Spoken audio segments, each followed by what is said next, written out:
दिल टूटा तो तौबा को संभाल के क्या करूं? बिलाल अब्दुल्ला ने एक बार फिर से शराब पीना शुरू कर दिया, जबकि दूसरी तरफ सदफ दानिया और अम्मार का दिमाग ठिकाने लगाने जा पहुंची। सुन मेरे दिल, कि आने वाली एपिसोड पूरी ड्रामा और गहरे इमोशन से भरी होगी।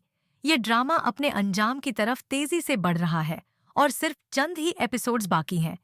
आज हम इसकी एंडिंग का एक अंदाजा लगाएंगे। पिछले एपिसोड में देखने को मिला कि सदफ अपनी मां के समझाने पर बिलाल अब्दुल्ला के साथ लाहौर जाने से इनकार कर देती है। बिलाल जोर देने पर सवाल करता है, क्या तुम मुझे अपना दोस्त मान सकती हो? मुझसे अपने दुख शेयर कर सकती हो? सदफ बार बार के इसरार पर उससे सच बता देती है। अम्मार के दिल से वो बात कभी नहीं गई कि तुमने मुझसे मोहब्बत की थी। बिलाल जवाब देता है, मैं तो माफी मांग चुका हूँ। क्या मेरे एक गलती करने से मुझे सजा मिलनी चाहिए? जब बिलाल कहता है कि वह अम्मार से बात करेगा, सदफ उसे रोक लेती है। हमारे पर्सनल मैटर में इंटरफेयर मत करो। बिलाल अब्दुल्ला उसे आईना दिखाता है। मोहब्बत ने मुझे बदल दिया, लेकिन तुम लोगों ने सिर्फ शक और नफरत को ही जगह दी। सदफ उसकी बातें सुनकर खामोश रह जाती है। इसके बाद सदफ ने रिजाइन करने का फैसला कर लिया। अपना रिजाइन लेटर लेकर वह अम्मार के पास आई। उसने कहा, ये बिलाल अब्दुल्ला को दे दो और तुम भी दानिया के पास नहीं जाओगे। उसे बता दो कि उसकी रिश्ते की हदों से तुम्हें भी अब आजादी मिल गई। अम्मार अपने पुराने रूप में फिर से दानिया के पास चला गया। दानिया हैरान होकर कहती है, इस बार बिना मेरे बुलाए आ गए? अम्मार जवाब देता है, सदफ ने मुझे मना किया था यहाँ आने से।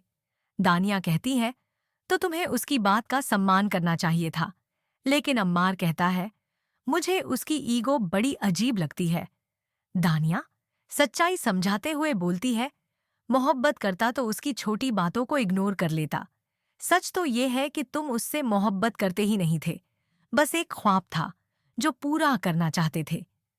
सदफ घर में अम्मार का इंतजार करती है, लेकिन जब छुट्टी का वक्त भी गुजर जाता है और अम्मार घर नहीं आता तो गुस्से से दानिया के घर पहुंच जाती है।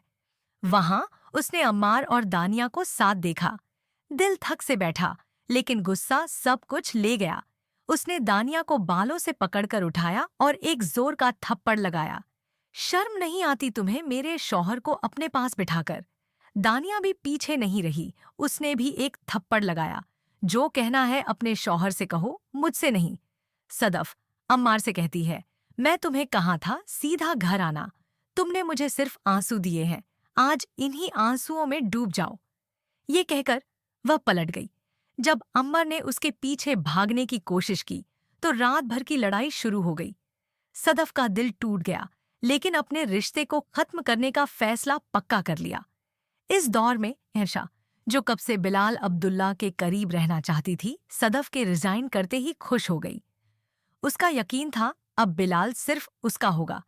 लेकिन जब बिलाल को सदफ का रिजाइन लेटर मिला तो वह टूट गया। शराब का सहारा लेकर उसने अपने दिल का बोझ हल्का करना चाहा। हमशा ने रोका, लेकिन बिलाल का जवाब था, दिल टूट गया तो तौबा को संभाल के क्या करूं?